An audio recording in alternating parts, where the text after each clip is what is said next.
People who live in Cleveland's Slavic Village neighborhood say they are fed up with dealing with daily violence and destruction. And they say these problems have plagued them for years.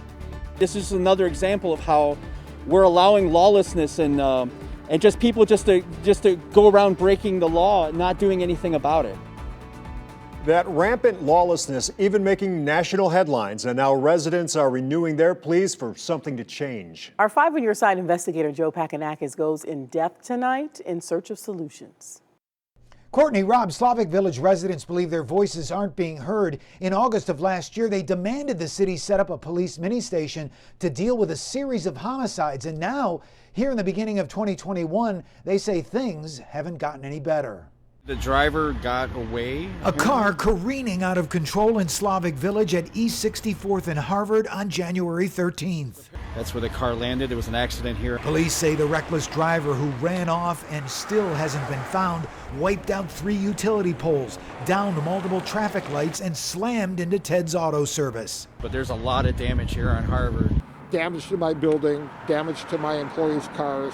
It's terrible.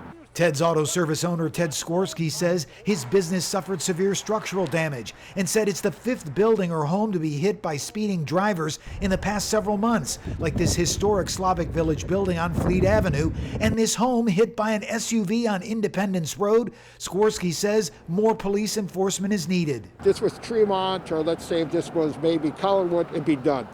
Poor Slavic Village gets nothing. It doesn't seem like we're moving forward. It seems like every single time we're taking 2 steps forward, we're taking 3 steps back. Slavic Village Block Club leaders like Ed McDonald say lawlessness, crime, problems with hazardous vacant homes, and shots being fired nearly every night generated this New York Times article earlier this month. It's tough to read stuff about your neighborhood it's constantly negative. McDonald says more city resources are needed to slow down a troubling trend. Plans for development. We need plans to address crime.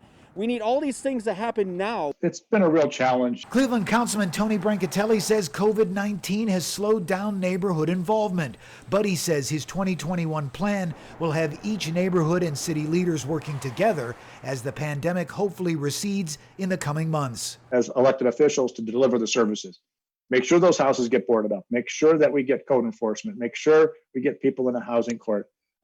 I think those are the pieces that we can work hand in hand. And block club leaders we talked to say they are in talks with Slavic Village Development to create a neighborhood resource center on PLEAD Avenue, which could include a police officer. I'm 5 on Your Side investigator Joe Pakanakis.